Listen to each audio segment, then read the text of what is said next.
Hey, y'all. Welcome to another great episode of Mason Dixon Podcast with your host, Vinny Balducci, and our special guest, Mr. John. As always, I want to remind y'all that the views and opinions expressed here on MAD and on MDP are our own and just our own. They do not represent the views and opinions of any other person, group, or organization. Also, remember that stars help us put up statues. So if y'all want to see more beautiful statues up all across Dixie, please consider sending some stars. For those that are also interested in getting involved with defending Arlington, please check out our the website that we have where you can donate money to go to that fund, and I will post the link down below. So it's a pleasure to have you on, John. You are one heck of an amazing friend and compatriot and a wealth of knowledge on a topic that I find really amazing, Confederates in Michigan, and information on Confederate Flag Day. So go ahead and introduce yourself to everyone. Thanks a lot, and happy Flag Day, Vinny, and to everyone watching. It's a real pleasure to be here with you tonight. So my name is John McCleese. I currently have the honor of serving as commander of Admiral Raphael Sims Camp 1321, which was chartered in Dearborn, Michigan, of the Sons of Confederate Veterans. I've been honoring my Confederate heritage since I learned about it when I was 18 years old. And then officially as a member of the SCV since 2015. I joined because I was concerned about the attacks on our heritage. Little did I know that within weeks of getting my membership certificate, we would find ourselves under the most attack that we've ever been since Reconstruction. And so I felt like, wow, this is not a coincidence. I'm not a person who believes in coincidences. I'm a Christian. I believe that God orchestrates things for a purpose. And so I feel like he raised me up for such a time as this. And so here I am doing my best to honor our Confederate heritage. And you're doing a fantastic job. And I loved your point on how none of us could ever predict where we're at now.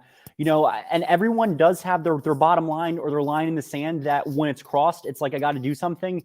For me, it was seeing what happened in 2020, the mostly peaceful summer of love, when we had the UDC building vandalized. They burned Stonewall Jackson's flag. They destroyed Monument Avenue.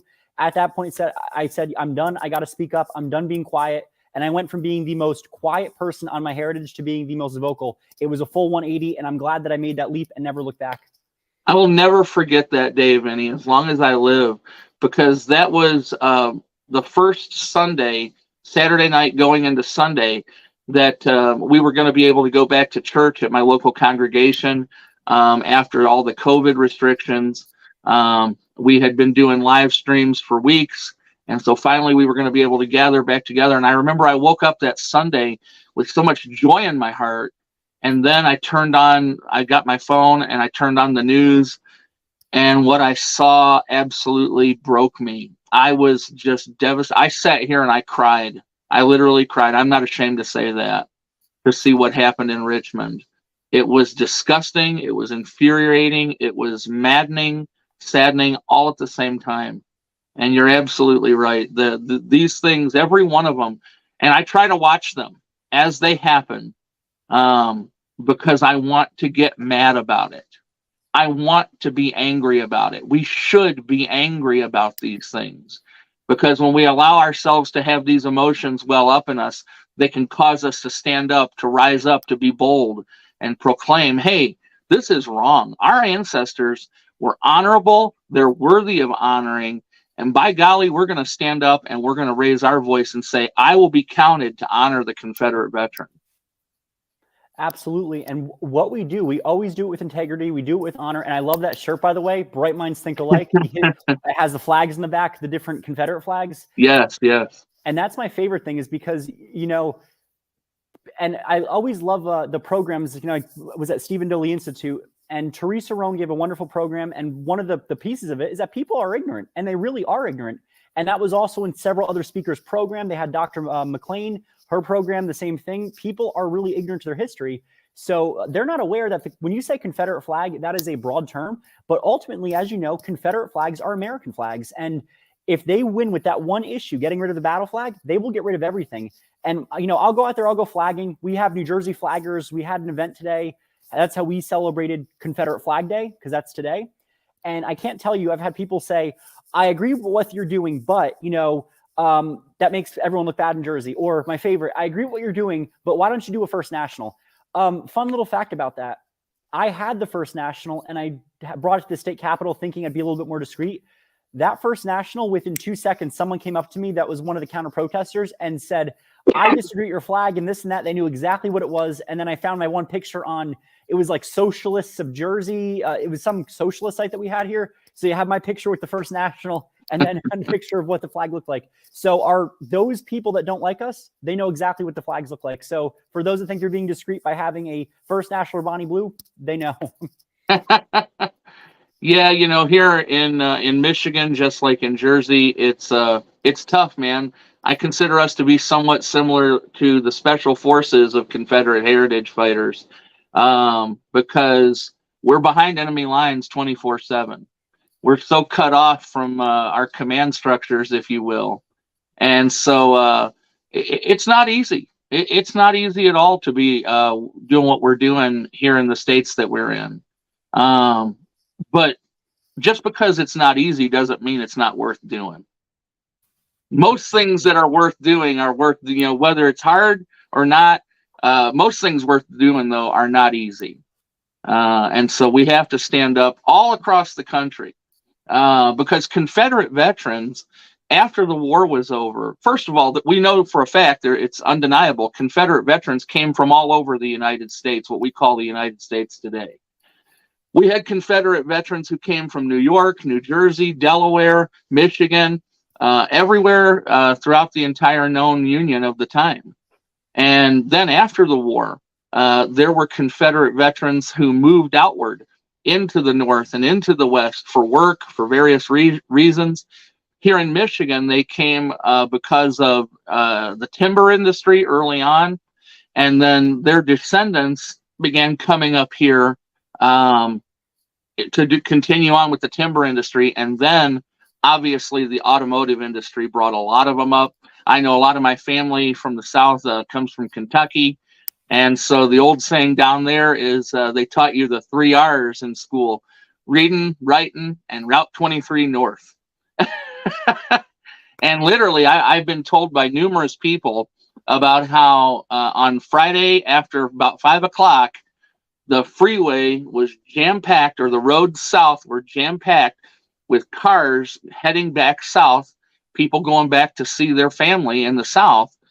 And then on Sunday night and Monday morning, the same roads headed north were jam-packed with people going back to work in the automotive factories. So there's a lot of Southerners everywhere, and we have a heritage to be proud of. It doesn't matter where you're at here in this country or around the globe. You have a heritage to be proud of. Let's stand up and honor them. Amen. Well said. And I just want to give this comment a little attention because it's wonderful. Miss Judith says, behind enemy lines here in Massachusetts too. And it's actually really interesting because I just want to give a huge high five into that. There's some cool history there. And there was a UDC chapter up there, a small but powerful group of ladies that would actually help to care for the Confederate veterans that lived in Boston and in Massachusetts after the war. And they fought very hard for those veterans. And I'm blessed to have the special 100th edition of the UDC magazine, and it would cover every single place without a division. And the Boston ladies, they really put up a strong fight. And it was just wonderful how, in places that you'd least expect, that they do have Confederate history. I think it's pretty incredible. Of course, here in Michigan, the United Daughters of the Confederacy had a strong history as well. A lot of people don't know it, but back in, I believe, the 1940s, they had their national convention in Detroit, Michigan, at a hotel. They presented items to the Detroit Historical Society. I believe one of the guys who was on the Michigan State Supreme Court even came and spoke at their national convention when they were here. So yeah, the UDC, they were the torchbearers for many, many years. And many of the ladies in the UDC today still carry that banner, and we're proud of those that do. Absolutely. Now it's up to us. The young people, you're a young man, I'm a young man. We are out there. We have got to fight and also recruit to the younger people that this is important to stand up now. For the longest time, I used to be afraid, okay, what if my friends, give me a hard time about it? Then I finally came to the conclusion, They don't like my heritage. They don't like my ancestors. They don't like me. Simple as that. Absolutely. I've had friends, I've had family members, people that I grew up with and did life with, for years and years, who have turned against me, all because I waved this flag and honor my relatives. How insane is that, Vinny? When did it become a bad thing to honor veterans and honor your relatives? It's mind blowing. It's insanity. There's no other answer for that. And it's all rooted in politics and dividing people, and trying to tear down the structures and the institutions that built this country up. Of course, that's going into maybe much more of a political realm than I intended to get into tonight. But yeah, it's all rooted and grounded in the destruction and the fabric of this country. That's right. Anything American. This is an American flag, and I loved it. It was a little pamphlet. I got to find it and post a picture sometime, but it was from the Confederate store in Virginia, and that's a wonderful store, small family-owned business. Proud to support them here. And it said Confederate flags are American flags. So I said, can I print this out? Can I give these as handouts? And they said, yes, please do. So I had a whole bunch. I'd be handing them out because every time we do Flag Day, we go flagging in different places, but our Flag Day event, I usually bring, better handouts to hand out. The SCV's handouts on why the war was not about slavery, I would give that out, and that would open people's eyes. Like, wow. I said, everything you'll need is in here. The Southern Defenders, give out a few of them. I'd buy about a pack of them, and they were sold out in under 2 hours because our event was about 4 hours. So we had, hey, come when you can. Yeah, so I love when you point out that Confederate flags are American flags. I remember as I was getting deeper and deeper into all this, I worked very hard to change my vocabulary. So, of course, most of us in the public education system grew up calling it the Civil War. It's virtually non-existent in my vocabulary anymore because it wasn't a civil war. I call it the War for Southern Independence or the War between the states. But I remember when I first joined the SCV, and I would talk about the Confederate flag, and then I would talk about the Stars and Stripes, and I would refer to it as the American flag. And my old camp commander, and I'm going to give him a shout out. He's probably not watching live, but he may catch this later on. His name is Stanley White. And Stan was the godfather of the SCV in Michigan for 30 years. He held a presence of the organization here when nobody else was standing up. And he told me, he said, that's not the American flag. The Stars and Stripes is not the American flag. It's an American flag. And so is the Confederate flag. It's an American flag. And I remember I rearranged my vocabulary for that. So now it's the United States flag and the Confederate flag. That's right. And I love that. And that's my favorite thing too, because we got a little creative with that. Any event we would do, whether it's our SCV camp or NJ Flaggers, we would go out and they'd say, okay, American flags only. Well, we'd show up. That's an American flag. I said, you didn't specify, what kinds were not allowed. And I said, this is the Confederate States of America. They would get so mad, and it was like, oh, fine, but next time you're not allowed to come. That was loved doing that. And I learned from the best in our organization, the creative wording. And I'm actually really interested because you have a program for tonight. Yeah, so it is Flag Day. It's actually the anniversary of the flying of the very first ever official Confederate flag. And, in the last 7-8 years, there's been so many lies told about the history of our flags, how they were created, what they stand for. And so I put together about 5-6 years ago a program to teach the true history of the Confederate flags. Originally, this was put together to deliver to a live audience in person when we would do our Flag Day programs here at a military museum here in Michigan. And then for various reasons, none of them bad, just things, happened, and we were unable this year to hold a Flag Day event. And so it just felt wrong not to do anything. And so that's why I connected with you about coming on here tonight, because I wanted to do something. And I thought, man, let's get this Confederate Flag Day program out here for everybody to hear. And so if your viewers don't mind, that's what we're going to talk about tonight. Whenever you're ready.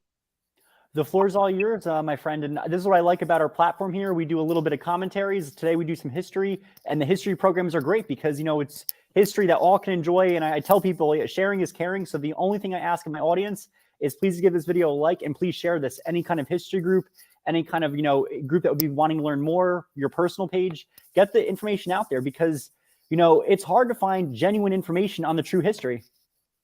It certainly is. And feel free after I get started anytime. If you have a question or a comment that you'd like to make, feel free to stop me. Okay. Absolutely. And yeah, anyone with questions, ask them towards the end. That way I can bring them up in consecutive thing. And any questions that I might have, I'll ask after all of our viewers ask theirs. So that would be excellent. Awesome. So I'm going to start the program here tonight with a reading. The 4th day of March was an eventful day in the provisional capital of the Confederate States of America. At 3:30 p.m., the flag of the Confederate States of America was flung out to the breeze from the staff on the Capitol.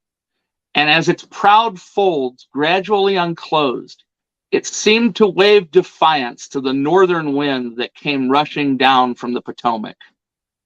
A large concourse of spectators had assembled on Capitol Hill.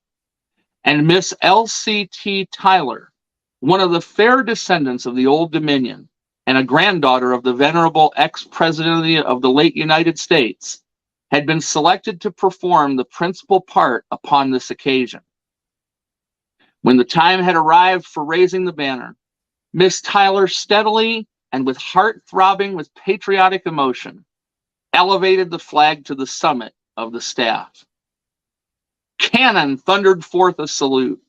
The vast assemblage rent the air with shouts of welcome, and the people of the South had for the first time a view of the Southern flag. That was how the Weekly Advertiser, a newspaper in Montgomery, Alabama, described the raising of the first national flag of the Confederacy over the Confederate States' first capital. Designed by Nicola Marskell, a German-born artist residing in Alabama, this flag, bearing 7 stars in representation of South Carolina, Mississippi, Florida, Alabama, Georgia, Louisiana, and Texas, the first 7 southern states to make up the newly formed Confederation, is very different than the flags most associated with the Confederacy. The search for symbols of Southern independence began months before the formation of the Confederate nation. The 2 that were most popular in the early days of secession, South Carolina's palmetto tree banner and the Bonnie Blue flag, both received reverence among segments of the population, but neither would ever obtain national prominence. On February 9th, 1861, the Provisional Congress of the Confederate States appointed a Committee on the Flag and Seal, which was chaired by a former U.S. representative from South Carolina named William Porcher Miles. The committee sought out input from both political officials and the general public and received hundreds of design applications. Of these, it shocked Mr. Miles how many people were writing and suggesting that they not abandon the Stars and Stripes design. One example of this sentiment comes from a letter by a Confederate sympathizer from Washington, D.C., who wrote in saying, quote, "Let the Yankees keep their ridiculous tune of Yankee Doodle, but by all that is sacred, do not let them monopolize the Stars and Stripes." Miles, along with the other members of the committee, did not favor retaining the Stars and Stripes. Miles said, quote, "In inaugurating a new government, we cannot with any propriety retain the flag of the government from which we have withdrawn. There is no propriety in retaining the ensign of a government which, in the opinion of the states composing this Confederacy, had become so oppressive and injurious to their interests as to require their separation from it. It is idle to talk of keeping the flag of the United States when we have voluntarily seceded from them. Aside from the practical and ideological reasons for Miles' opposition to keeping the old flag, another factor may have existed. He probably hoped that a design of his own creation would be selected as the national flag. Miles' design was inspired by a flag used at South Carolina's secession convention, which featured a red field with a blue St. George's cross, upright cross, containing white stars for each of the southern states. While Miles admired that design greatly, a Southerner of Jewish heritage had written to him asking that, quote, the symbol of a particular religion, unquote, not be made the symbol of the nation.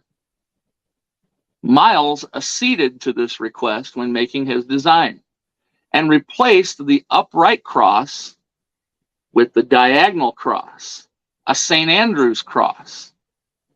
Despite serving as committee chairman, Miles was unable to impose his pet design upon the committee, and his critics allegedly scoffed that the diagonal cross looked like a pair of suspenders.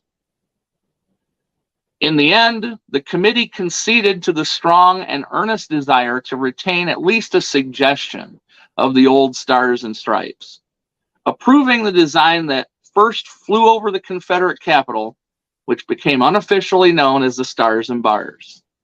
As we know, Vinny, that Stars and Bars flag has the blue square with the circle of stars, originally 7, eventually 13 stars, and then 3 stripes. It's got the red stripe, the white stripe, and the red stripe.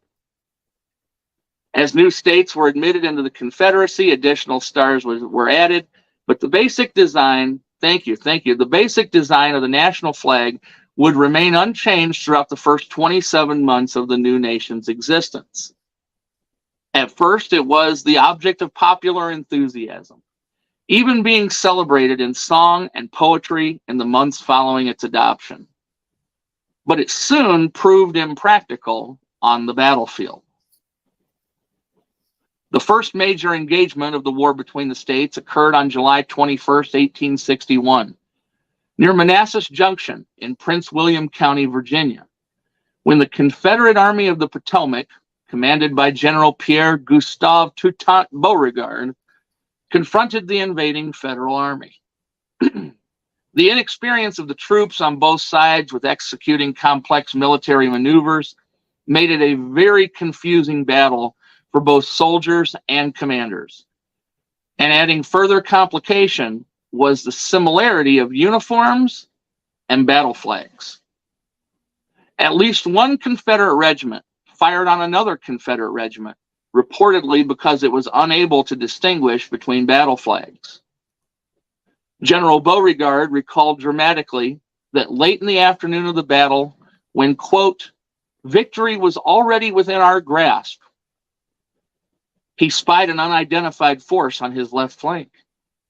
Fearing that it might be Federal reinforcements arriving on the field, he stared at a flag among those approaching troops, but could not tell whether it was Confederate or Federal. The arriving force turned out to be Confederate General Jubal Early's brigade, and the flag was the Stars and Bars of the 7th Louisiana Infantry. Now, after the battle, General Beauregard resolved, quote, to have our flag changed if possible, or to adopt for my command a battle flag, which would be entirely different from any state or federal flag, unquote. For assistance, Beauregard turned to the man who had served as his military aide during the summer of 1861, Congressman William Porter Miles. In late August, when Miles was back in Richmond for the last days of the legislative session, he described to Beauregard his favorite pattern, which he had unsuccessfully urged upon Congress months earlier. Miles told the committee on the flag and seal of the general's complaints and recommended that the national flag be changed. but the committee rejected the proposal by a 4-1 vote. General Beauregard then proposed to his commanding officer, General Joseph E. Johnston, that the Army try something different, saying, quote, "I wrote to Miles that we should have 2 flags, a peace or parade flag and a war flag to be used only on the field of battle. But Congress having adjourned, no action will be taken on the matter. How would it do for us to address the War Department on the subject for a supply of regimental or badge flags made of red with 2 blue bars crossing each other diagonally, on which shall be introduced the stars, the edge of the flag to be trimmed all around with white, yellow, or gold fringe. We would then on the field of battle know our friends from our enemies." Unquote. The high command of the Confederate Army in Virginia met at Fairfax Courthouse in September to adopt a new battle flag design. And a blue cross with white or gold stars emblazoned on a red field was the clear choice as the battle flag of the Confederate Army in Virginia. Some units received flags of the new pattern at the end of October, but it was on the afternoon of November 28, 1861, when the Army was assembled on the heights overlooking Centerville, Virginia, that they formally received their new battle flags. And General Beauregard issued the following general order that officers read to the troops. Quote, "A new banner is entrusted today as a battle flag to the safekeeping of the Army of the Potomac. Soldiers, your mothers, your wives, and your sisters have made it. Consecrated by their hands, it must lead you to substantial victory and the complete triumph of our cause. It can never be surrendered, save to your unspeakable dishonor, and with its consequences fraught with immeasurable evil. Under its untarnished folds, beat back the invader and find nationality, everlasting immunity from an atrocious despotism, excuse me, and honor and renown for yourselves or death." Throughout the South, Confederate units had used and revered state flags, various national designs, particularly the stars and bars, and other battle flags. But through the efforts of General Beauregard and William Porter Miles, the St. Andrew's Cross design and subtle variations of it would be selected as the primary battle flag design throughout the entire Confederate Army over the course of the war. Soon after those first battle flags were issued, before the Confederacy and the war were a year old, influential voices began to speak out against the stars and bars design and significantly vying for a cross pattern national flag. The Richmond Dispatch complained in November 1861 that the national flag of the Confederacy, quote, "looks too much like the old concern for the emblem of a separate and independent nation," unquote.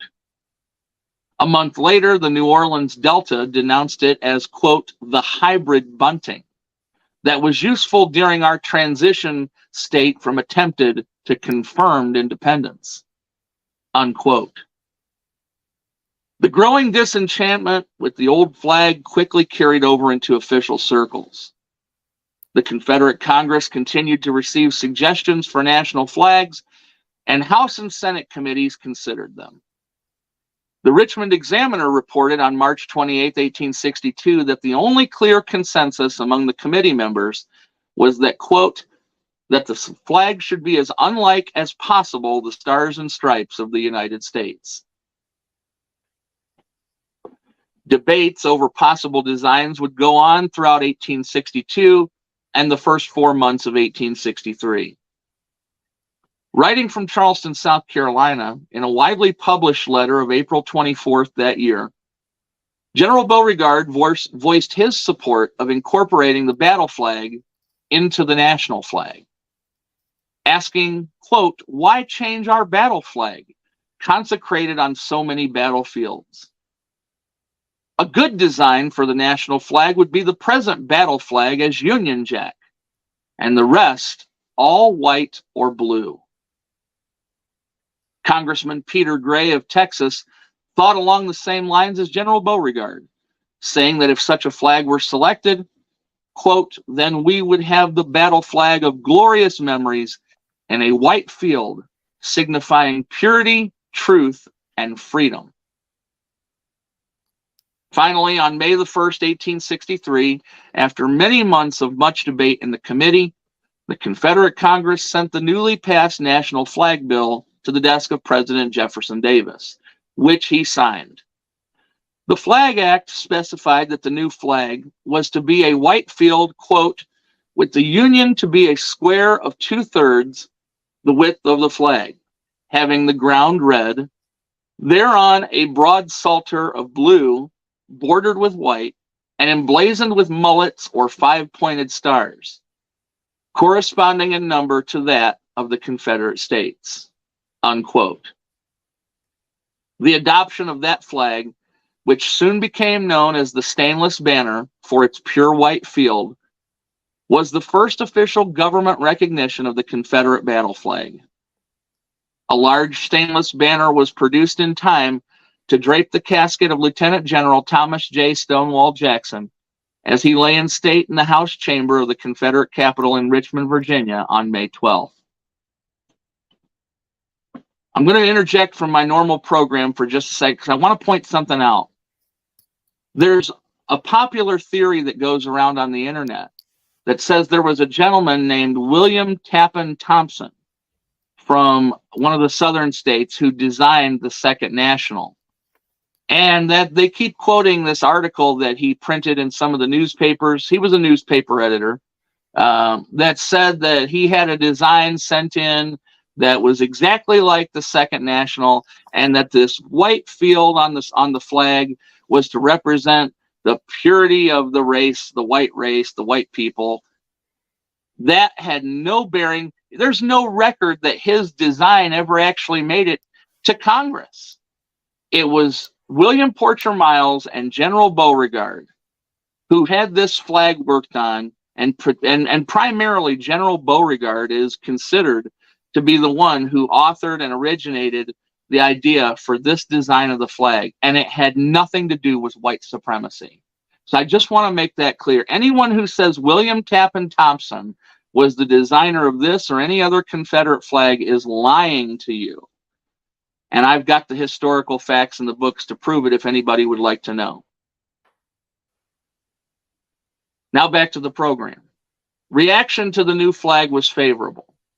And it was all the more satisfactory because, as one newspaper editorialized, quote, in it is preserved that immortal banner, the battle flag, which has been consecrated on so many battlefields. Although William Miles argued that the pure white field had precedent as having been used on the French Bourbon flag and would not be taken as a flag of truce, it became apparent by late 1864 that the flag was indeed too white. Major Arthur L. Rogers, a former staff officer who was wounded in the same volley that mortally wounded Stonewall Jackson at Chancellorsville, argued that the pure white field was easily mistaken as a flag of truce, especially when flown on naval vessels. He proposed modifying the flag by adding a vertical red stripe to the outer edge. As Rogers put it, quote, the colors of the new flag would be chiefly white and red, with as little as possible of the Yankee blue.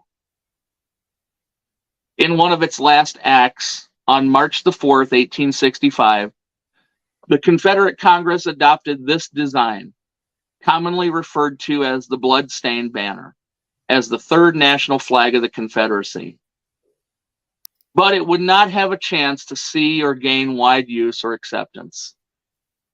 A month later, Robert E. Lee surrendered the Army of Northern Virginia to Ulysses S. Grant. And by May 10, 1865, all but one of the Confederacy's military departments had surrendered. and federal forces had captured President Jefferson Davis. As each Confederate army surrendered, they were required to turn over their battle flags to the Union Army. Many of these glorious banners were never handed over, however. Some were smuggled away so as to keep the hands of the invader from soiling them, and others were cut into small, concealable pieces and distributed among the men whose valor had consecrated them in honor. The flags that were recovered by the Union Army became trophies of war to the states that captured them, and remained so for decades, until a wave of reconciliation between the North and South began around the start of the 20th century. This led to the flags being returned to the states that they originally came from. In one such ceremony at the state capitol here in Michigan, Lansing, on September 20th, 1941, Governor Murray Van Wagner led the state of Michigan in returning the Confederate battle flags that it had claimed as spoils of war to representatives of the southern states. In his address, speaking to the southern delegation collectively, Governor Van Wagner said, quote, "I speak for all of Michigan in thanking you for your graciousness in receiving them, in the spirit in which they are given," adding that the relics being given back, quote, "have not in a generation been looked at as trophies. Instead, they have served as reminders of the glory and the honor that were Lincoln and Lee. They have served to remind us of our debt to those who bequeathed us a vast wealth of rich character and a never-failing source of inspiration. Love and understanding have replaced all bitterness and hate. Mutual respect and fraternal fellowship have come to bless the common purpose of our national endeavor."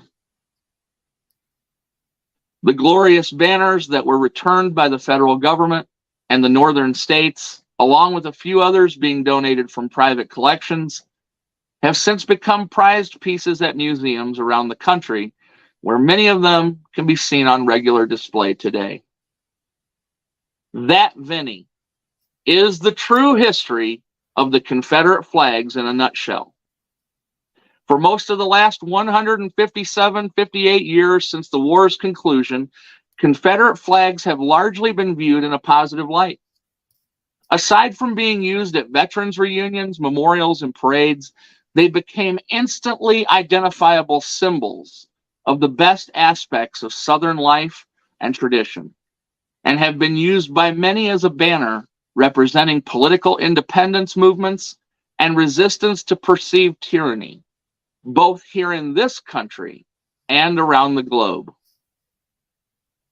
From the days of World War I to the modern conflicts in the Middle East, Confederate flags have been waved by U.S. servicemen and women from the southern United States as they served in far-off, distant foreign lands.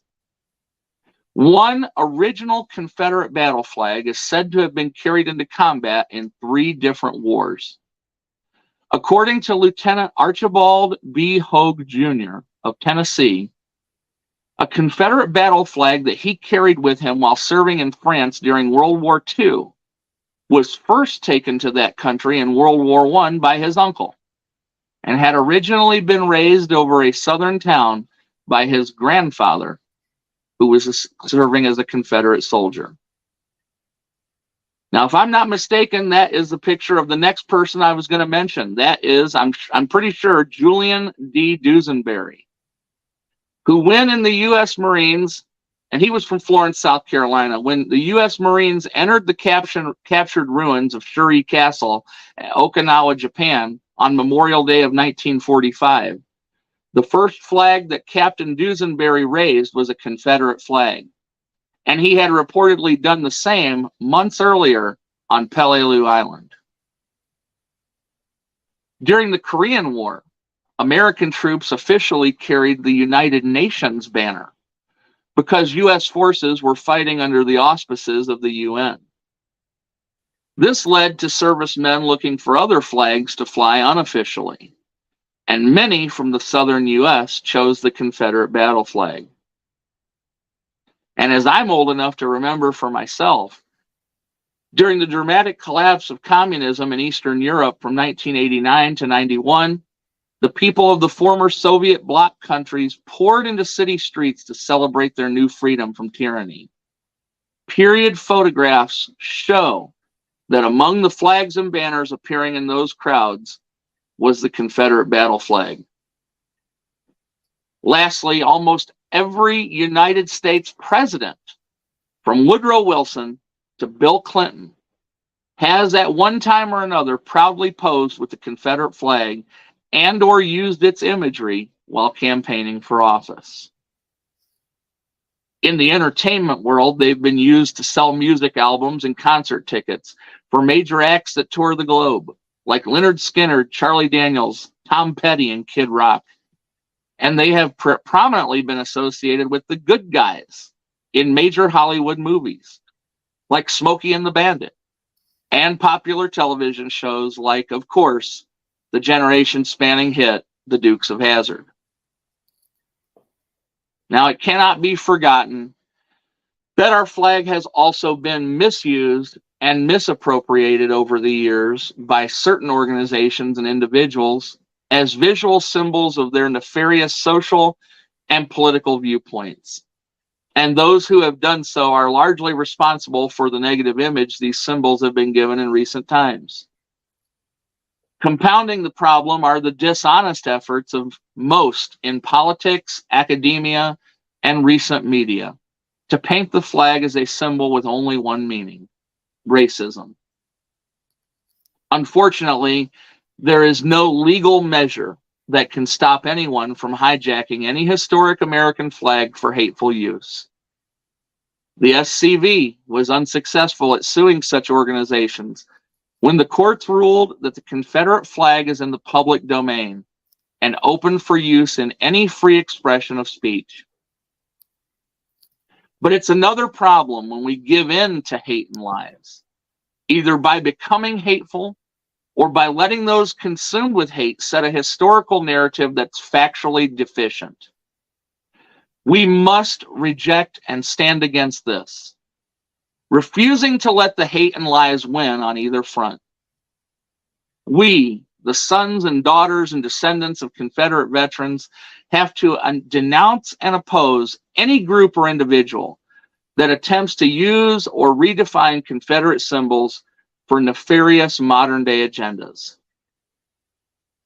While people certainly have the right to believe whatever they want about the Confederate flag or any symbol of any nation that's ever existed, they do not have the right or the ability to change history. And no nation or people group that has ever existed can claim perfection. Many today would ask why, when this image has become such a flashpoint in our society, should we continue to fly and display these flags publicly? I'm going to tell you why. Because no other symbols as recognizably represent the honorable military service of our Confederate ancestors throughout the world than these, particularly the battle flag.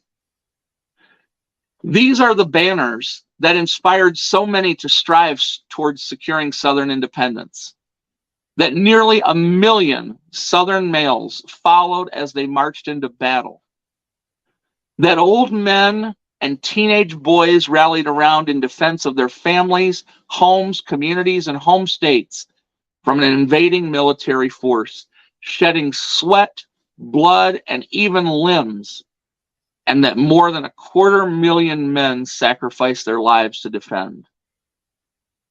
We do not view them as objects to be vilified, ashamed of, and pushed out of the mainstream. We see them as historic symbols of honorable American military service and sacrifice. We, those of us who descend from these brave men, have a duty to keep these banners out in the public eye to the honor of our ancestors' military service. During the war, the standard bearer or the color bearer was those charged with keeping the flag flying during battle. Bell Wiley, an author and historian, writes in his book, The Life of Johnny Reb, quote, "Of all the brave, those who were entrusted with the colors had the most consistent record. Almost every official report of regimental commanders mentions the courageous action of standard bearers. To keep the flag flying was a matter of inestimable pride, and its loss to the enemy was an incalculable disgrace. Consequently, men vied with each other for the honor of holding the cherished emblem aloft in the thickest of the fight. Literally thousands of those who aspired to the honor of carrying and guarding the flags paid for the privilege with their lives." Unquote. Before I conclude, I'd like to briefly tell a story of one of those wartime color bearers, Sergeant James Hunt Taylor. James was just 15 years old when he enlisted in the 1st South Carolina Infantry and had just turned 16 shortly before the Battle of Gaines' Mill in July of 1862. General Maxcy Gregg had chosen Sergeant Taylor for this job, but knowing the hail of bullets that would be concentrated on whoever carried the flag onto the battlefield, told the boy that he could stay behind. Taylor replied, "General, you gave the colors to me, and I shall bear them." During the fighting at Gaines' Mill, the South Carolinians were pounded by heavy fire. Sergeant Taylor was soon hit, and ignoring his loss of blood and terrible pain, he continued to hurry forward, waving the flag to encourage the regiment to follow. Then he suffered a second wound, and though knocked down by the blast, Sergeant Taylor mustered enough energy to keep the flag flying from his prone position.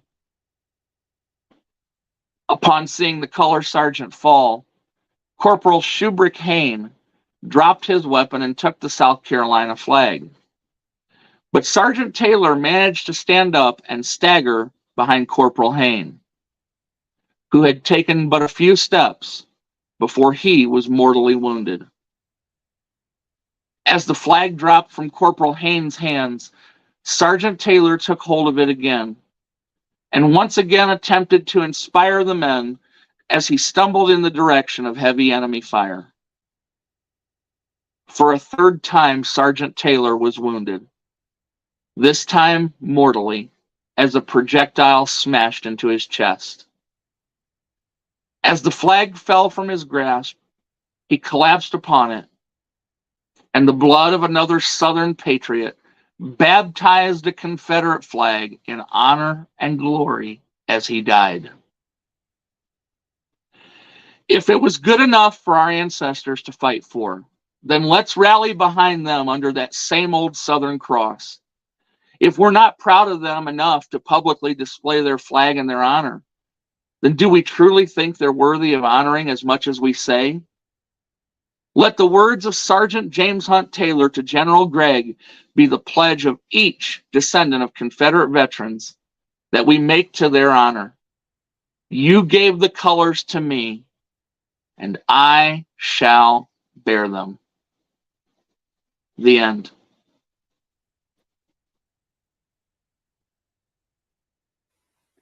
That was absolutely amazing. They were amazing. They were amazing. And you can't talk about them without being overwhelmed by their courage, their sacrifice, their willingness to do it all for their families and their states. It's absolutely heartbreaking when we see these states and these governors and representatives of these states in the South pull those flags down after these men answered the call from those very states. The call for service came right from those Capitol buildings. And now they want to disrespect those men by tearing down their flags and banners and emblems. It's just truly heartbreaking.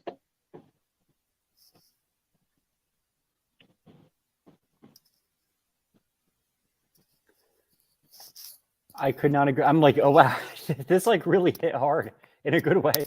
Very powerful, and we're getting a lot of comments. Very powerful. Mr. Christian says we have our buddy Wes in the chat. He says, "Amen, John."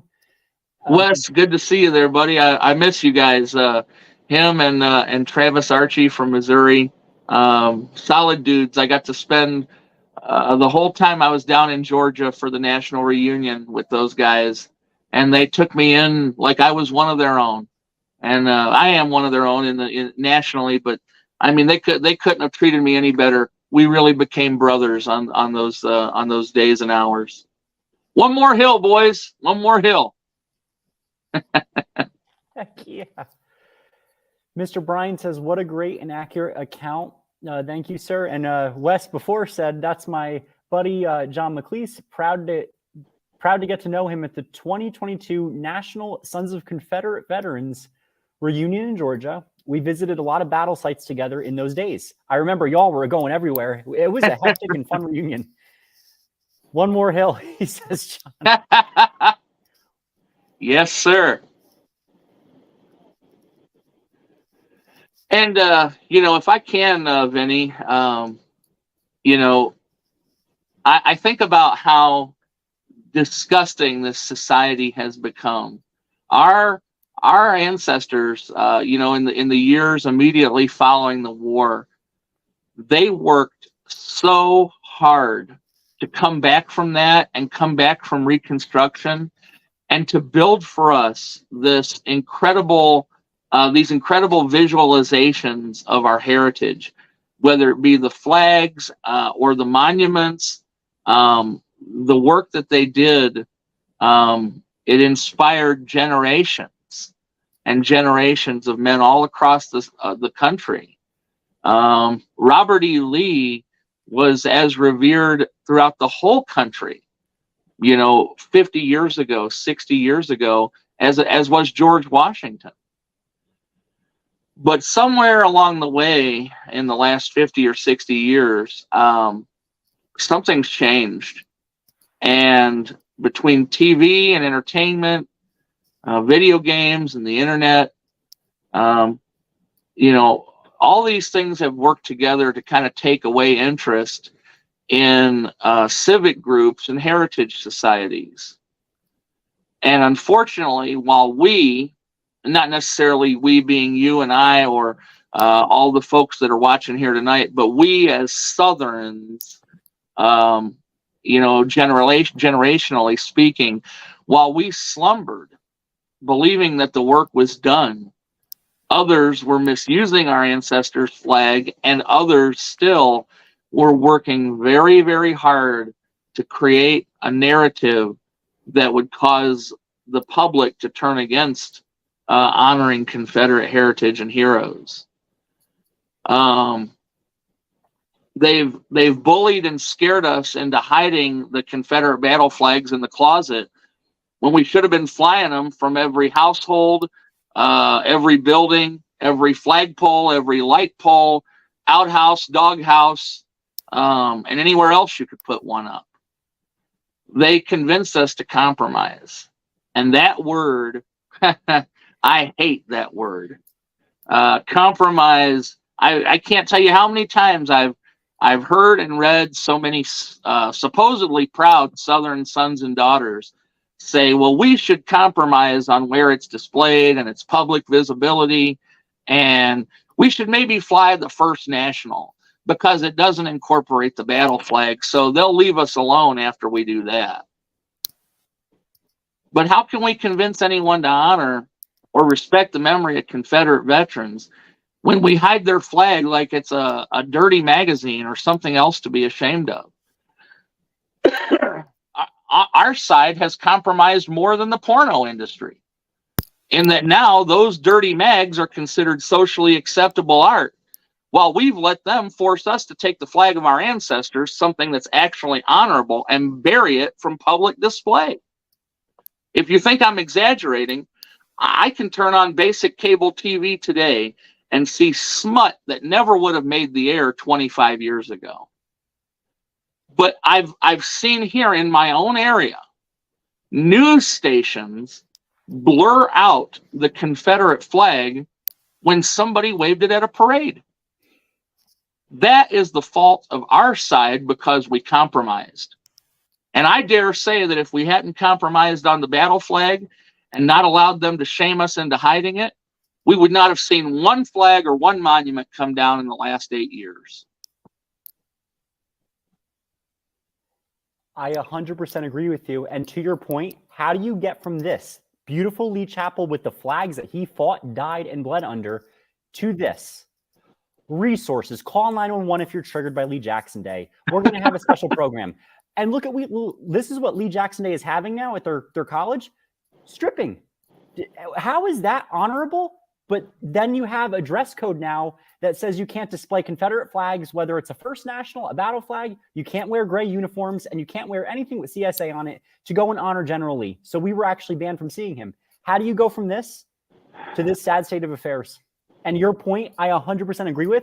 We should have been out there from day one saying enough is enough. We are flying these flags, and we ain't going to go anywhere. Because you know what? I've heard from several great speakers that, whether it's courts that are trying to remove monuments, they notice when the people come and peacefully show up with battle flags, have a wonderful little display, and they sit there and they say, we're not going anywhere. We're peacefully staying here until you put the flags back and you put the monuments back. And I also want to agree on your compromise point, because compromise is not what it sounds like. People think, oh, we should compromise. There is no compromise, because look at where compromise has got us. Losing the flag in South Carolina, 3 Confederate honorable generals dug up out of their graves, and in one case, a wife. Multiple monuments being destroyed in a cemetery, monuments being removed out of a cemetery, not going back, put in storage. Right in Boston, Boston, Massachusetts, they had a POW Confederate monument that gets boxed up and put in the Historical Society. And I had an article with the person's quote on it. It was appalling. And it said, well, this monument is different, which we've heard before when they start off with their little spiel. It's different. It's not a, honoring General Lee or anything. It's a POW monument. However, it's not off the table because anything Confederate can, in theory, be removed. And that's exactly what we're seeing now, is a purging of history.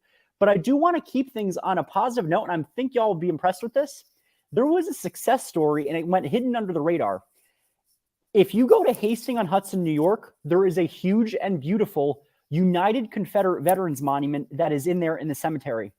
About 55 Confederate veterans are buried in a circle, and they were all members of the United Confederate Veterans chapter that was based out of New York City. New York had 2 United Confederate Veterans chapters. They had a long and wonderful history of United Daughters of the Confederacy who would care for these men up until their death, honor their family, help their family through some of the toughest times. And you were deep in enemy territory in New York City after the war. They were able to survive Reconstruction there. Fun fact is Verena Howell Davis, First Lady Verena Howell Davis, and her daughters were all charter members of historic United Daughters of the Confederacy, Chapter 103 in New York City, which is still around today and extremely powerful. And at this monument, it was made possible by one of Mosby's Rangers. And these veterans said, gentlemen, we love each other's companies. We want to be buried together. Mr. Rouse, Charles Broadway Rouse, made the monument possible. He bought the cemetery plot, and I think he was smart to do that because this was not land the cemetery owned. So when they, 2017, when they come around and do their second wave of iconoclasm, trying to tear down our monuments, they wanted to remove that monument out of the cemetery. Everyone in the town was ready to do it. Let's remove this Confederate monument. It was in a cemetery. Cemetery goes, okay, let's remove it. There was a huge problem they faced. They don't own the land. Could we compromise and remove the monument? Nope. That shot down. Then it came to this point. Okay, let's compromise. We'll keep the monument, but can we sandblast the writing on it? No, you cannot. You're going to have to deal with it. We will go there every year and have a memorial service. We're going to leave our Confederate battle flags, and you're going to deal with it, plain and simple. And that's exactly what we do every single year. We go there to have standing. So if they ever try to change a state law or do something, this is a monument and this is a memorial that is being used. And I tell people all the time, enough with being subtle. Get out there at your battle flags, visit your Confederate monuments, flag them. And even when a monument has been removed, don't ever lose hope, because when you lose hope, that's when we lose everything. Go to where a site where the monument's been removed, find out the laws. Can you go flagging near it? If so, take that time and go flagging, leave wreaths and leave flags there, and keep on doing that, because you know what? There will be a time where we can put the monuments back, I personally believe. And I just want to read a little excerpt. This was a speech that I wrote when I gave a speech at that monument for one of our ceremonies. And it was tough. You know, we had camp members that had moved away. We had 2 deaths. It was heartbreaking, and it was a very small group, but it was an intimate group that we were able to share memories. And this was the speech. Being the ancestor of a Confederate veteran is one of the greatest honors. We are gathered here today to honor the brave men who fought for a cause that was just. Up north, many displaced veterans and POWs are buried, and it is more critical now than ever to honor them and their memories. In life, we die twice, once when we physically die, and again when we are forgotten about. We will never allow the latter to happen to our Southern veterans. The veterans buried here were allowed to be buried here because of one of Mosby's amazing Rangers, Mr. Charles Broadway Rouse, who lived in New York City and helped fund the monument and the United Confederate Veteran Cemetery plot. Today, the Sons of Confederate Veterans and the United Daughters of the Confederacy are just some of many organizations that keep the memory alive of these brave men and women who fought to defend their land in the Second War of Southern Independence. What is even better is that there are those who have no or unknown Confederate ancestors, but respect history and heritage and want to honor all American veterans. Memorial Day was made possible by strong Southern women in the South who would go out and decorate the graves of their fallen veterans, sometimes having to break federal laws that tried to prevent them from honoring their Southern dead. They did not furl up their flags and hide. They did not try to change their flags to a First National to go under the radar. They fought. As you place your flag at the grave of a veteran, please say the veteran's name out loud so they are remembered. Absolutely. Absolutely. I know one of our favorite, most special occasions that we do every year as a camp, and I'm sure it's this way for every camp, is Confederate Memorial Day. And every year we try to go to the grave of a Confederate veteran who's buried here in Michigan to commemorate that special and solemn occasion. And when we do, we give a presentation on his life and service. And then at the end, we read the names of our Confederate ancestors out loud and give their name, their rank, and their regiment, and toll the bell after each name is said out loud. And it's very powerful, very moving. You know, I don't know of anybody here in our Michigan camps whose ancestor is buried here. All of our ancestors are down south somewhere. Some of them are in unknown graves. No one will ever know if they've ever visited or will get to visit their Confederate ancestor's grave. But when we gather around the grave of these Confederate soldiers here in Michigan, in so doing, we also honor the memory of our own Confederate veteran ancestors and keep their memory alive as well. 100%. And I wanted to bring up the picture because you brought up a really good point with the program about what the South Carolina sovereignty flag was like. And I have a visual so people can see that. Then I have something to show you that I don't know if you've known this, but this will actually probably shock you in a good way. So this was the flag that was based on the Secession Convention. And y'all might know the one emblem, the palmetto tree and the moon. That's, South Carolina flag. It's very similar to today's. Each of these stars represents a potential Southern state. And it was more stars that were on the battle flag. They actually included a star for Delaware and a star for Maryland. That's awesome. Yeah, that's incredible. I bet you didn't know this. Did you know that there was an Ivy League school that actually flew this flag? And this might shock a lot of people. The school tries to hide it. How many people know Yale University? For those that are genealogy nerds like me and John here, there's a really good book, and take the time to write this down, Yale Confederates, and it covers every single Confederate veteran who stepped foot through Yale University, either attending classes or completing a degree there.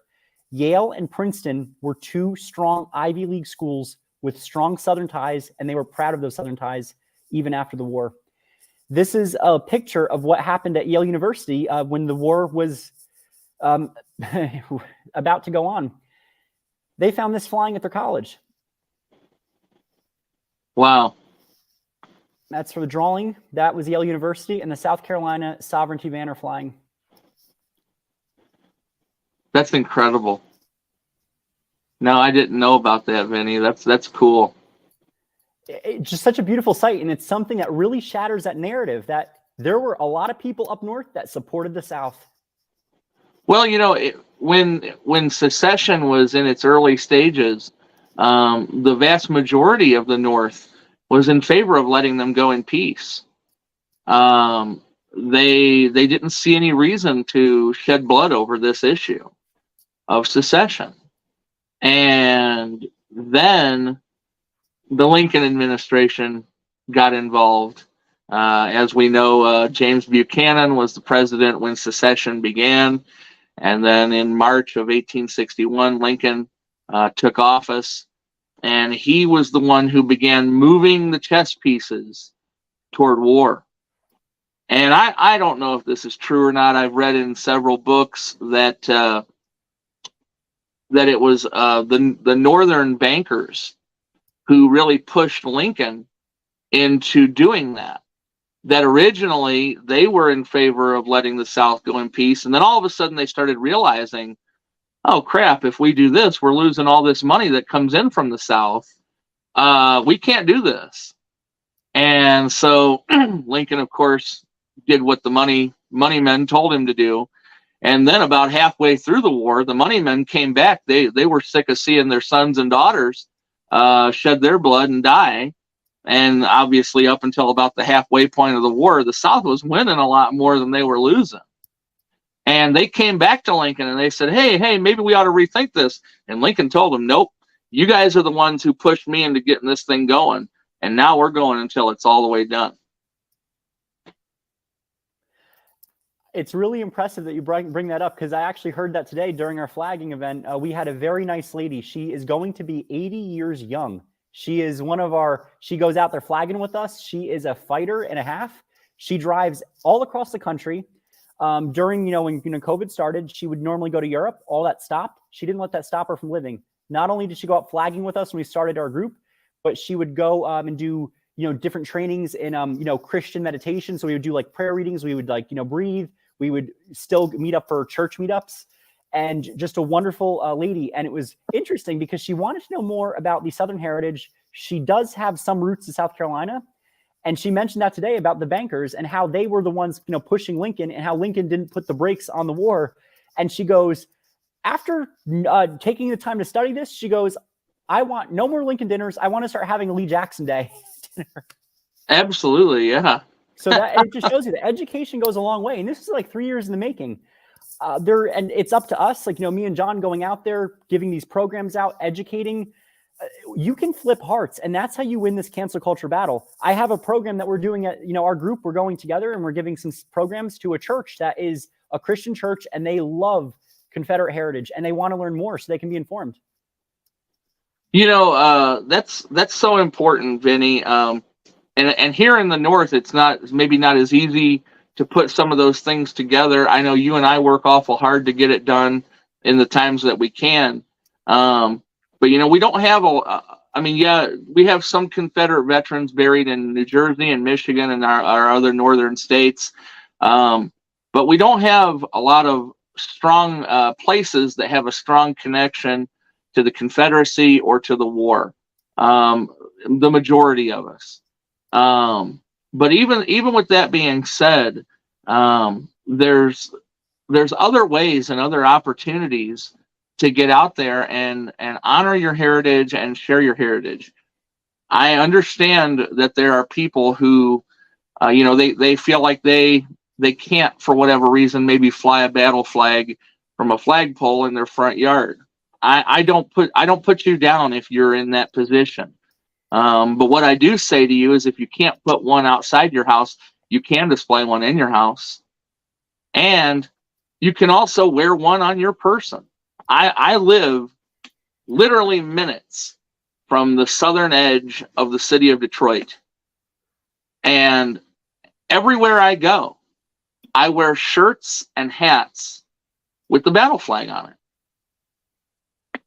And am I concerned? Maybe a little bit. But I'll be very honest with you. I'm like Stonewall Jackson.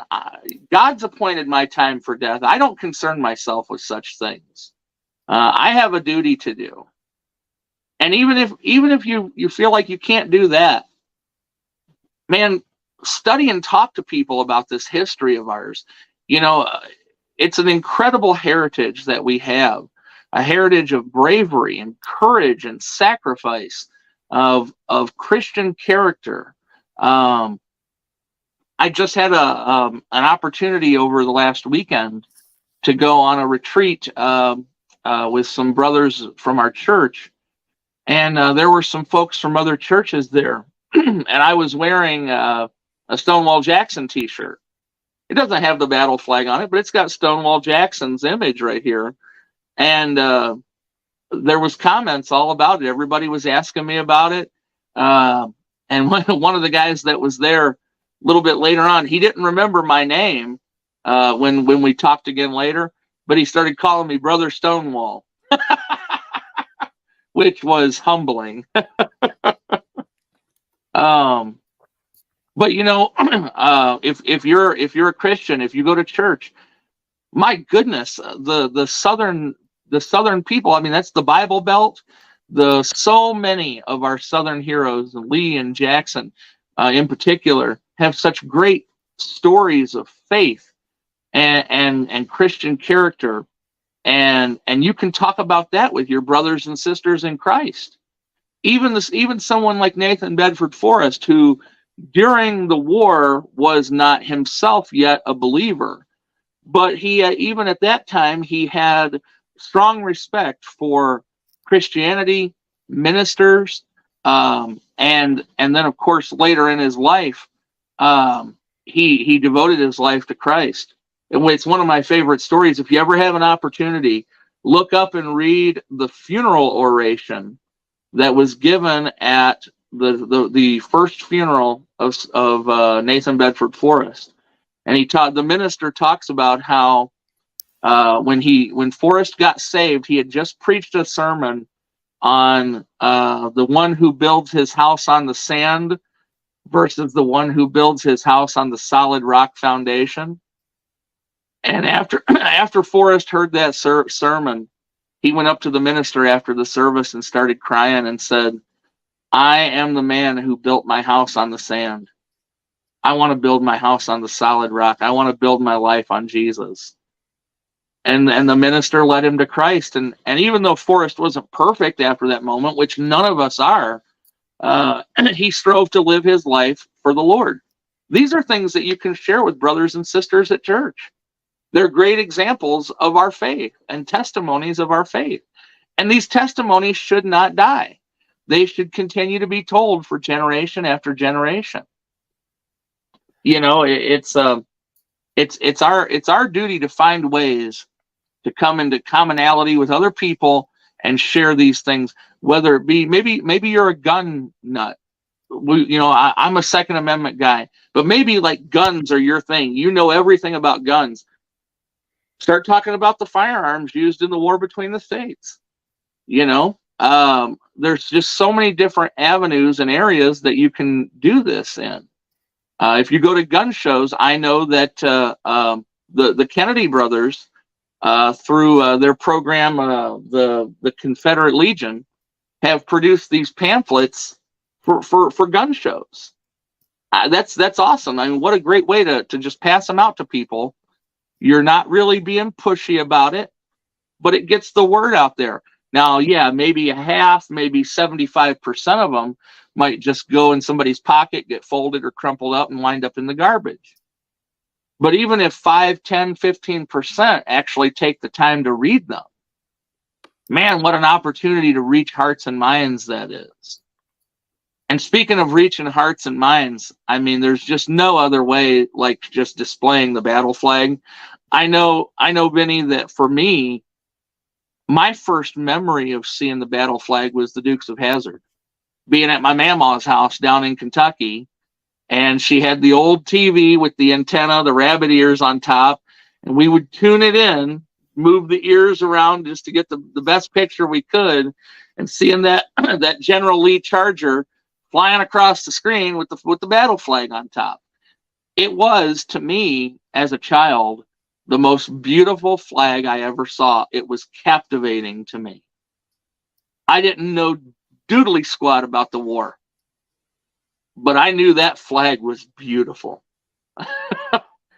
And so that stuck with me. And of course, I mean, I'm not going to give my whole life story here, but, you know, as I grew up, even though I have a Southern family, my mom and dad are both from Kentucky, both descendants of Confederate veterans, this is not something that was talked about regularly in the home. I didn't even know I had Confederate ancestors until I was in high school, almost ready to get out of high school.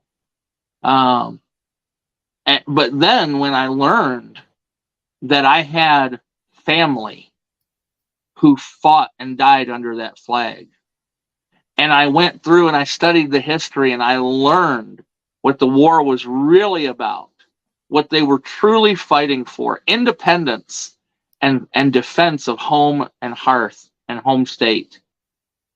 Man, those are things to be proud of. And now when I hold up the battle flag, I don't hold it up thinking about the General Lee on the TV on the car, or about Leonard Skinner or Kid Rock or whoever it is that's maybe your first introduction to the battle flag.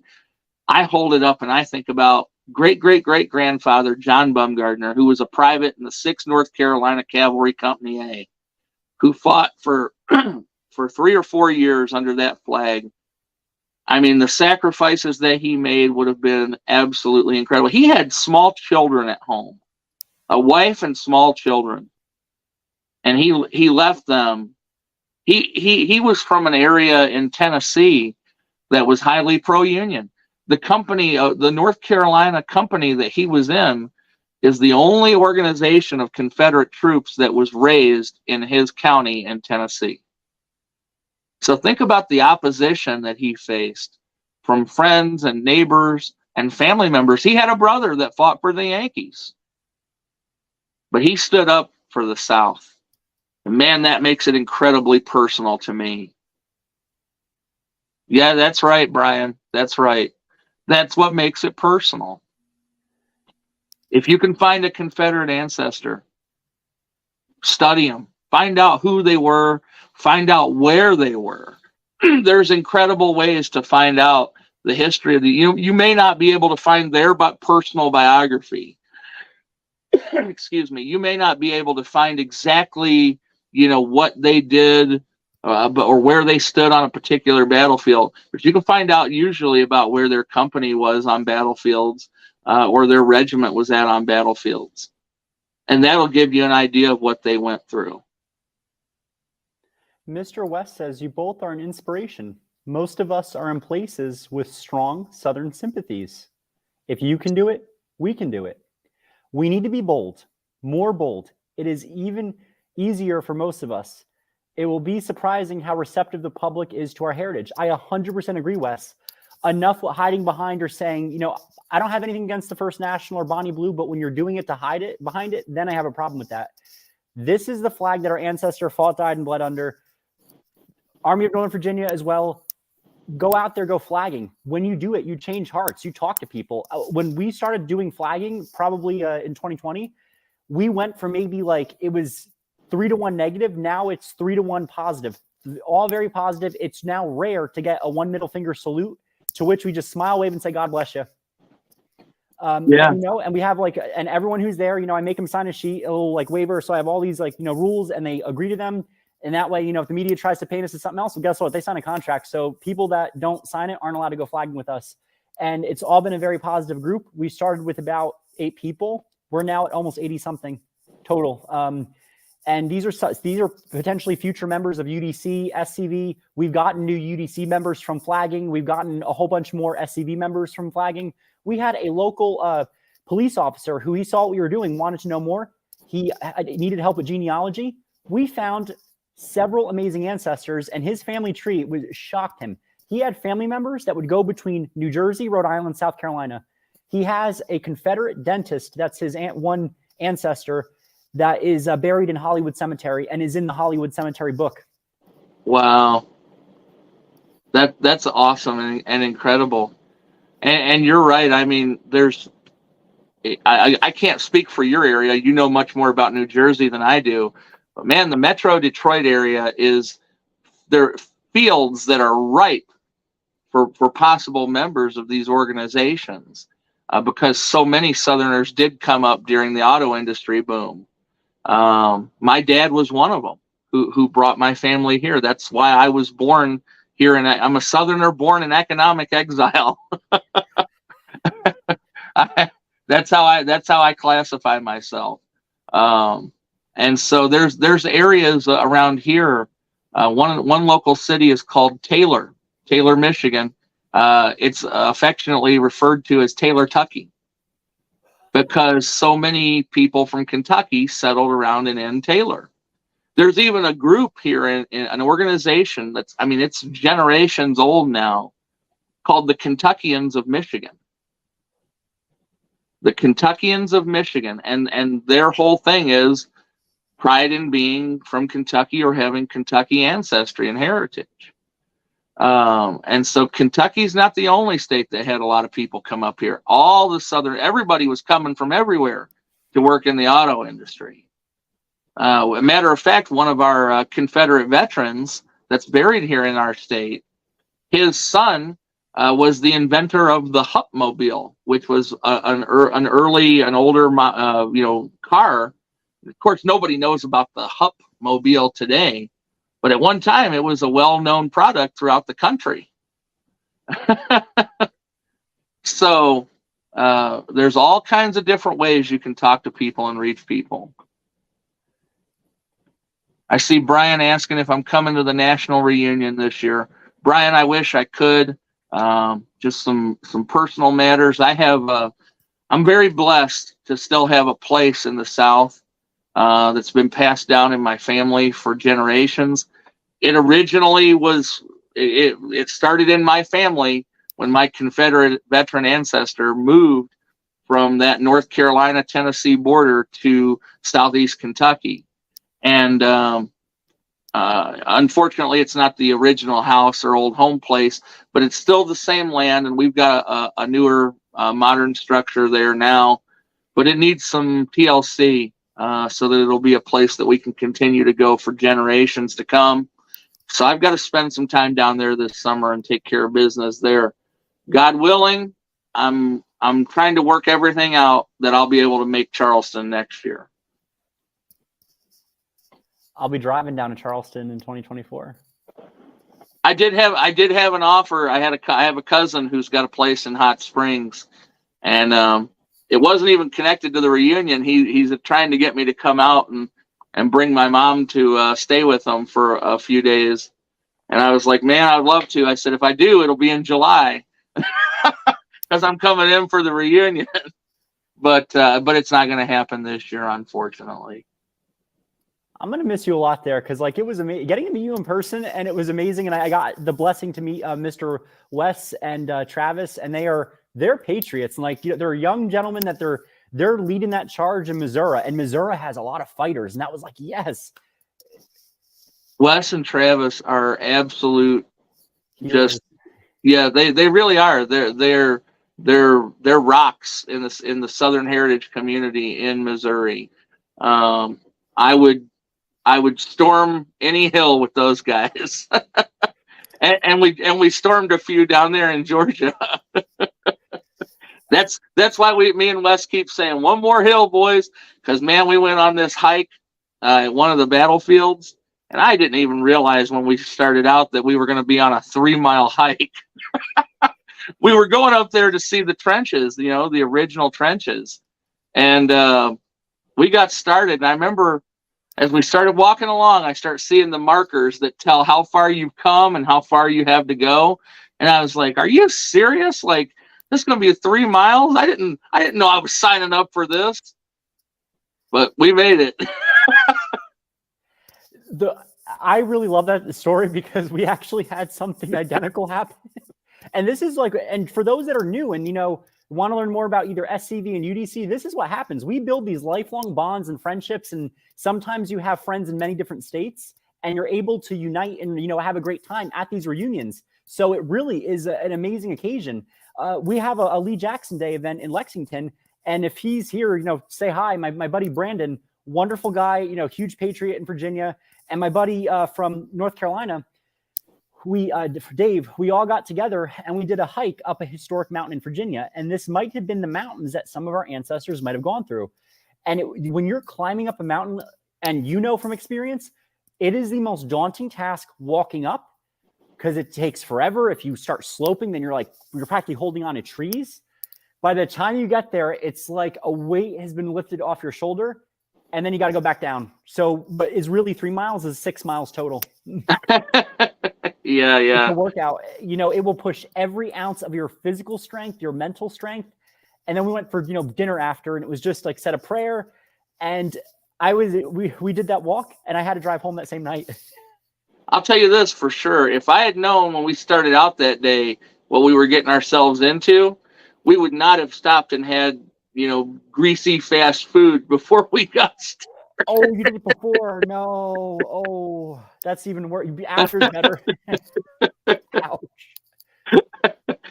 By the time we were done with that hike, I felt like my shirt was soaked in sweat and grease. Yeah. And the first place we went to was somewhere to get water. Oh my God.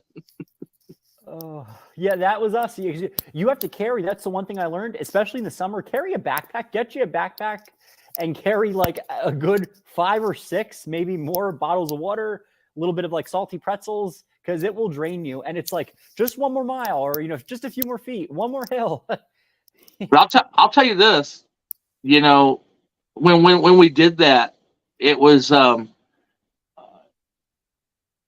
small sliver of a taste of what our people were going through, because we're down there in Georgia in July. I mean,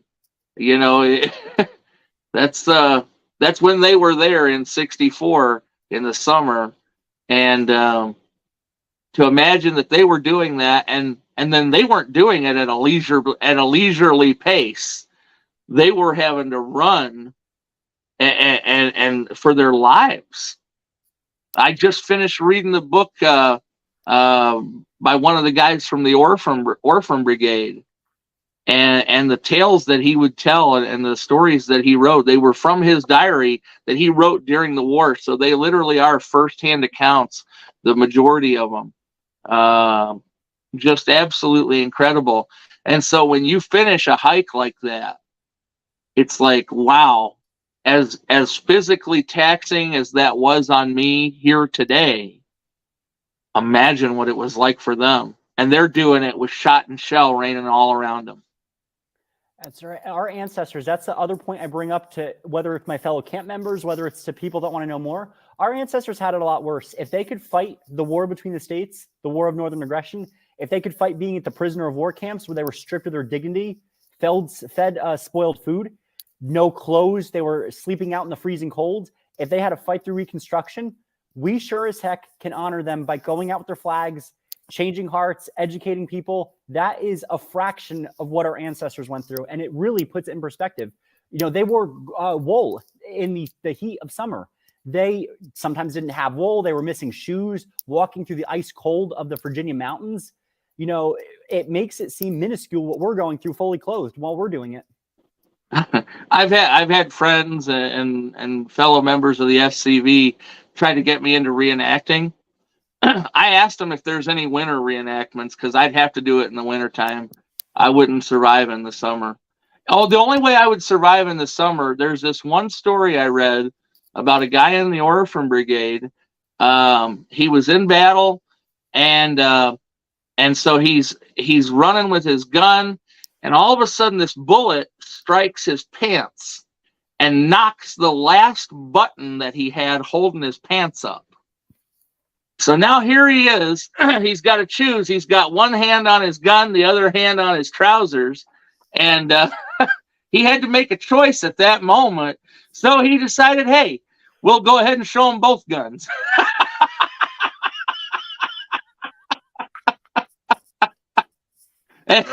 And I don't think there's any reenactments that would allow me to reenact his part in the war. So, nor do I think there's any spectators who want to see that anyway. This is a question that I want to, and this is a really good question. So Miss Judith asked a good question, and I want to give this all the attention it deserves. And I'm going to keep you in suspense because I'm actually going to touch upon this in a future video, hopefully next week, on iconoclasm, because that has everything to do with what we're at now.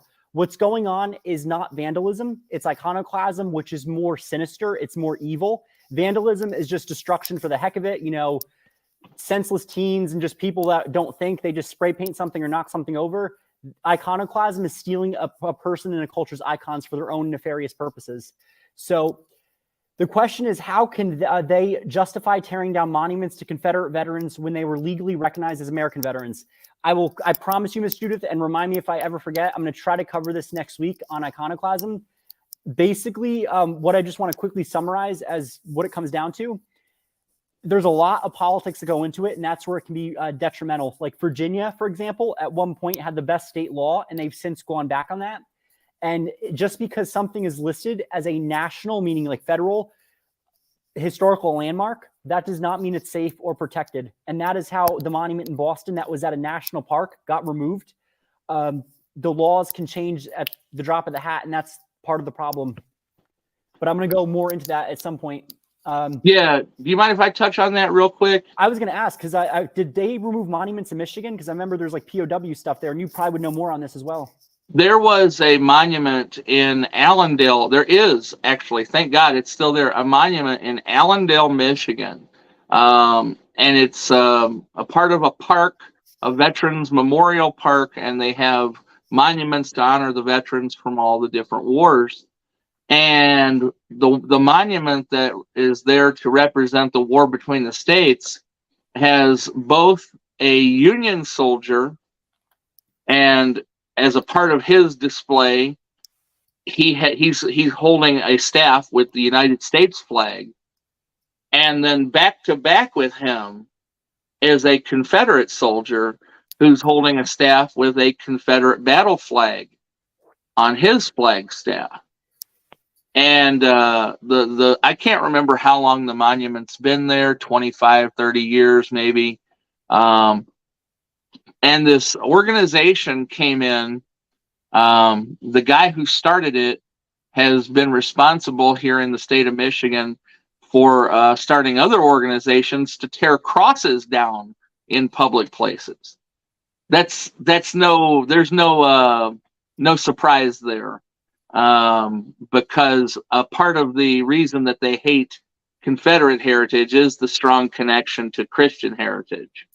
And so they tried, they fought, they went to the city council.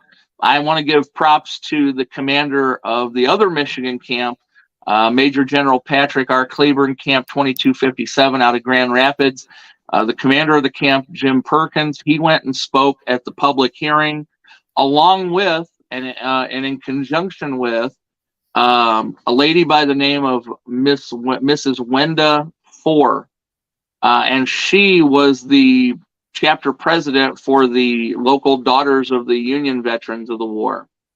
And they went together and spoke against the removal of this monument. And thank God, so far, all efforts to remove it have failed, and it still stands in Allendale, Michigan to this day. Excellent. This is what we need, these success stories to be known, because it's easy to get caught up in the stories where we had losses. Successes keep us going, and this is a major success in my book, because not only did you show unity is important. it was the Sons of Union veterans that had also made it possible to save the monument that was in Hastings-on-Hudson, New York. And unfortunately, because they've been having a hard time getting younger members in the area, because when you go to New York, people get very complacent with their history. They get lazy, for lack of a better word.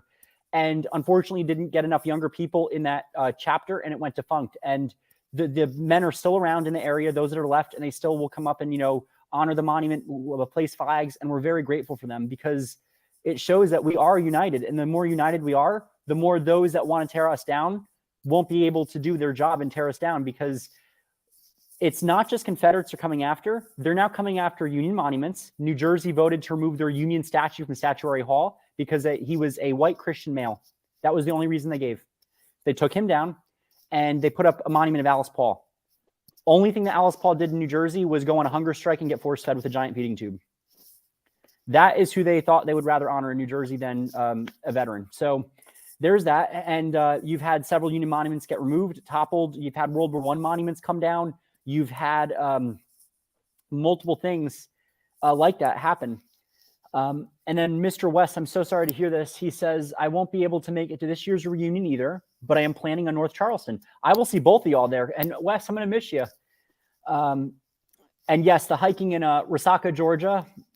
And he mentioned that the trail signs were inaccurate. The trail was longer than the sign said. And that's what I've noticed too. They give you a little gauge, and that is not accurate. So yeah, I wanted to touch on this. We talked about, working together with other organizations. And there are those in our Confederate heritage organizations that really kind of get down on working with the Sons of the Union veterans and the Daughters of the Union. I'm going to say this. We don't have to agree with them on everything. We're not always going to get together and hold hands and sing Kumbaya. But we need to find enough common ground with them, along with the members of the other historic military heritage societies, the Sons and Daughters of the American Revolution, Sons of the War of 1812, on down the line, the Aztec Society, which is for the Mexican War, because we're the first line of defense. If you notice, they're trying to get rid of the Confederate stuff first. If they can do that, then the rest is going to be attacked and will fall. So we are the first line of defense for monuments to George Washington and other historic American patriot heroes. If we fall, they're all coming down.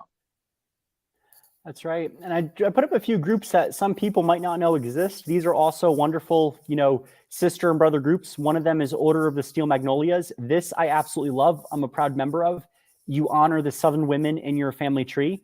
And it's someone who was either a mother, an aunt, a girlfriend of a Confederate veteran, or someone who played a role in the Confederate government or gave aid to the cause. And both men and women can join. And it's great because it's like super unifying that way. And then the other good groups is Military Order of the Stars and Bars and Daughters of CSA Officers, very good brother and sister organization groups. Yeah, I'm a member of the MOS&B, and we don't have an active chapter here in Michigan or anything like that. And to be honest, my focus is on the SCV here in Michigan. But sometimes you can join too many things. You try to get involved with them all. Maybe you want to get a certificate from them, but find at least one Confederate heritage organization. And I would encourage you to do the Sons of Confederate Veterans if you're a male, and get involved and get active. You'll be so amazed and at the brotherhood that you find. When I first went to an SCV meeting, it was before I had become a member. I actually asked them if I could bring my paperwork to the meeting and make my decision to join after witnessing a gathering. And the brotherhood and the camaraderie, they welcomed me in with open arms. And we went out to dinner afterward. And I actually found out that I was related to a couple of the members.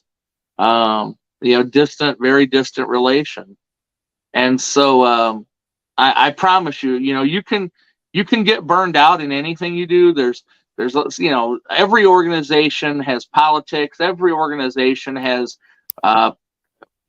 people in it, and people can always find areas where they disagree or whatever. Don't let that happen. If the politics is too crazy, just stay out of the politics. Join to honor your Confederate ancestor. Go and be active in the things that honor Confederate heritage.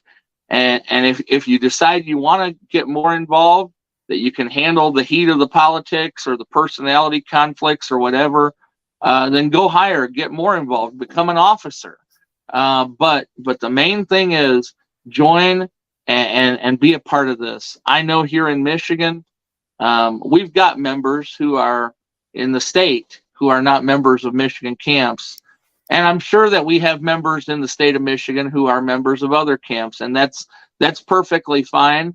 But I always encourage people who are joining to please join a Michigan camp when you first join, because the Michigan camps are the ones who are doing the work in the state of Michigan to hunt down our Confederate ancestors' graves and find ways and places where we can honor them here in this state. Nothing wrong with joining at the national level. Nothing wrong with joining in the state that you were born in or the state where your ancestor fought out of. That's good too. But if nobody ever joined a Michigan camp, there would be no one here in Michigan honoring Confederate veterans that are buried here and highlighting the Confederate heritage that it does exist in this state. I'm not going to go into it all here tonight, Vinny. Maybe one day you'll have me back to talk about it. But Michigan has some really strong ties to the Confederacy that goes all the way back to the family of Michigan's first governor. And I would love to come back on sometime and maybe talk about that.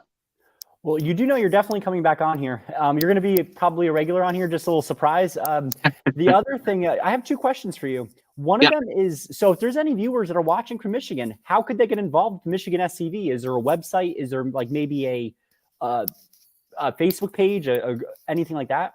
Yeah, so first of all, I'll tell you that we have an email address. It's scv1321@gmail.com. That comes to our camp. But if you're on the west side of the state, I would be more than happy to pass you along over to the boys at Camp 2257. We work very well together. There's no rivalry between us. As a matter of fact, we hold several joint gatherings of our camps throughout the year. And then if I go over here on Facebook, and forgive me for not knowing it right off the top of my head, but let's see here, going over here to Facebook. Mr. West says, the first time I was in a room of SCV guys before I became a member, I was just amazed that I was in a room full of guys who all had Confederate ancestors just like me. Every one of them. That was just so exciting to me. Amen, Wes. The feeling is just amazing. And, getting to meet your camp members in person, and, you might even rediscover an old camp member. We had a charter member of our New Jersey camp, which has been around since the 80s. He was one of the founding members, to the point where he remembered the OG commander. I want that dog. Oh, sorry, I didn't mean to interrupt you. I want that dog. No, I'm a dog lover and a cat lover, so if I see a little pet, I'm like, no, mine. He was a founding member. He remembered the original commander. And the funny story was, I spent a good year trying to find out. He says, oh, yeah, we used to have an SCV camp in Jersey based at a Keyport. And I kept trying to find this, like, is there a second camp in New Jersey? I was going crazy. I was calling national. I was going on every Confederate forum. Does anyone know a Ken Young? I need to find a Ken Young. Asking a Commander Ken Young. They all thought I was crazy. Finally, we were able to have our in-person joint UDC and SCV memorial service and tour of Fort Delaware. And I got a chance to ask my commander, who is Ken Young? He's laughing. He goes, Cousin Vinny, he's been dead for 20 years. That would explain why I couldn't find Commander Young. So But we were able to get, we call him Colonel Ed. He rejoined the camp. He is a full member. He will be a member of our second soon to be camp. We hang out almost weekly. You know, I help him out with stuff at his house. He needs help with it. We go on over reminiscences. He's helped me solve mysteries of we've had a recent Confederate burial in New Jersey, a reinterment that occurred in 1995, I believe. And it was just really powerful. And this is the bonds that you make. Absolutely. And right here is amazing. This right here, just want to give her a huge shout out because strong Southern women and strong women stood behind our Confederate veterans. This right here is one of our amazing female patriots, the wife of Colonel Ed, Mrs. Deborah Marie. She says, "Oh my, yes, we used to reenact with Ken Young." Great to see you, Deb. We missed you today, but I hope all has been well. To get back to the Facebook, go to facebook.com/Michigan Sons of Confederate Veterans. So that'll take you to the joint Facebook page of our two camps here in Michigan. Michigan has had a presence here in the SCV since 1975, and the SEMS camp was the original camp. There have been several other camps that have come and gone over the years, but the SEMS camp is still here. And then Commander Perkins chartered the Camp 2257, I believe, in 2015, and they're going strong too. So yeah, either one, we'd be happy to have you join up in our ranks. We need all the help that we can get, and if there's anybody out there, you know, who has an interest in taking a lead in the charge, man, we would love to get another camp formed here in Michigan. We need a camp in the middle of the state. We need camps up in the northern parts of the state. Those guys are underrepresented here in our organization. I know that there's got to be more of them up there. We've got one gentleman. He's my second lieutenant commander. He's 80 plus years old, and he drives 4 hours to make meetings. 4 hours to come to gatherings. I mean, this guy he's a Confederate. He's a Southern patriot. That's a trooper. I have so much respect for that because, you know, that is dedication. I mean, most of us, because we're so spread out and things, we have to, most of us are driving at least an hour to make a gathering. And some of us much more than that. So the ones that are in are dedicated. And I'm so thankful for everyone that is a member. We do have members like every camp that I haven't had the honor or privilege of meeting yet, but guess what? That's okay too, because every year they pay their camp dues, and that money goes directly to supporting what we're doing here in this state, to put on events like our Lee Jackson Day dinner that we hold every year at a local banquet hall in Southeast Michigan. That costs money. They don't give you the banquet room for free. And so, yeah, we're thankful for every single person who joins a Michigan camp here in the SCV. We may not have as many as we like, but the ones that we have, I wouldn't trade them for anything. Amen. And I have one last question for you. As always, as we wrap up a program, I always like to honor a soldier, a veteran, or a real daughter. Who is one of your Confederate ancestors that you know a lot about? We'd love to honor him and hear his story. Yeah, so I'll go ahead and I'll talk about the one I mentioned earlier. It's my great great grandfather, John Baumgartner. He was born in Western North Carolina around 1838. By 1840, his family had moved to Johnson County, Tennessee, which is literally just over the borderline. And so that's where they lived when the war broke out. About the year before the war broke out, he was married to Esther Hayes, who had a strong Confederate family as well, and they had a couple of kids. He enlisted originally in Company F, 7th Battalion, North Carolina Cavalry, and then sometime in the middle of the war, they became consolidated with the 5th Battalion to form the 6th North Carolina Cavalry, which is also known as the 65th State Troops. excuse me, the biggest battle that he was involved in would have been the Battle of Chickamauga, which I was so honored to be able to go to that battlefield when we went down to the national reunion and to stand in the area where he and his men were at fighting under the command of General Nathan Bedford Forrest. And then after the war was over, as I had previously said, he had a brother who had fought for the Union Army. He also had at least one brother-in-law who served in the Union Army.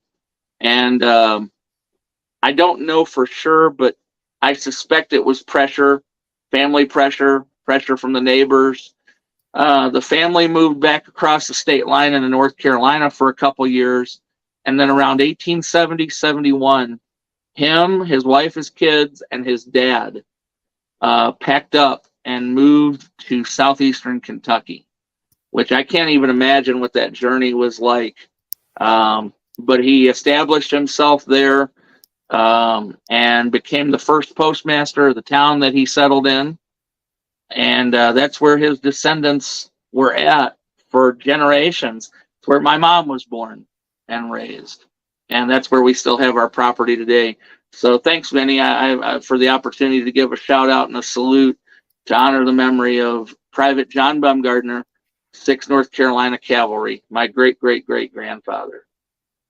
Salute. And I just want to thank you from the bottom of my heart from coming out here to do this program. It was fantastic. We have got a lot of positive feedback.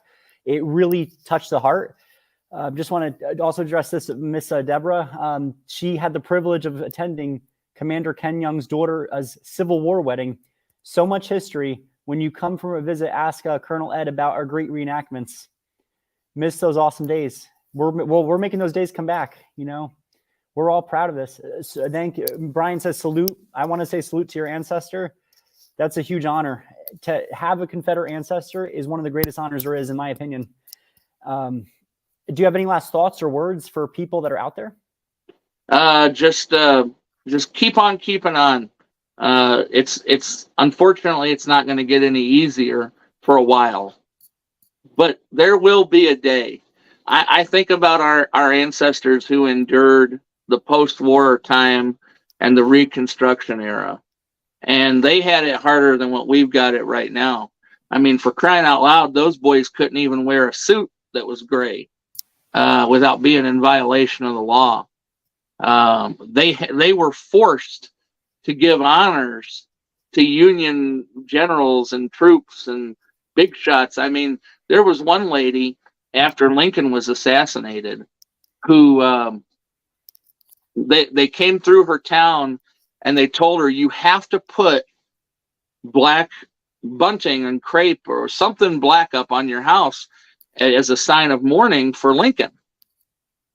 And here she is, a widow, because Lincoln's army was responsible for the death of her husband. The only thing black she had was her mourning dress. Unfortunately, she took that dress and created a noose and hung herself from the balcony of her home as a way to as a response, and killed herself before she was willing to honor Abraham Lincoln. And thank God we don't have it that bad today. So just keep on fighting. It's an ideological war right now. We're not shooting bullets yet at one another. Thank God for that. And you know, they're tearing down monuments. Yes, they're coming after flags and changing names on things. That's bad. That's awful. But hopefully, the more support we get, and the more we can help win the hearts and minds of John and Jane Q. Public, it will avert anything from getting worse, from going beyond where we're at right now. And eventually, when the public does come around, and I believe that if time tarries, I do believe that the Lord's coming back. I don't know when, but he's coming back. But if God lets time tarry long enough, the pendulum's going to swing back. And the public in general will once again be honoring Confederate veterans by and large. Amen. Love you too, Wes. Thank you. And I just Yes, want to sir. thank Love all you the- guys too. I love all of you. Everybody that's watching tonight. Thanks for tuning in. You've been very kind to this old boy, who's, like I said, a Southerner born in economic exile. Thanks for tuning in and listening to me tonight. It's been my honor and privilege. It's been amazing having this wonderful program. And again, thank you so much, John, for doing this. This was fantastic. And I just want to say that, you all stay Southern. Have an amazing weekend. Fly your flags. And Deo Vindice. Say bye, Bella.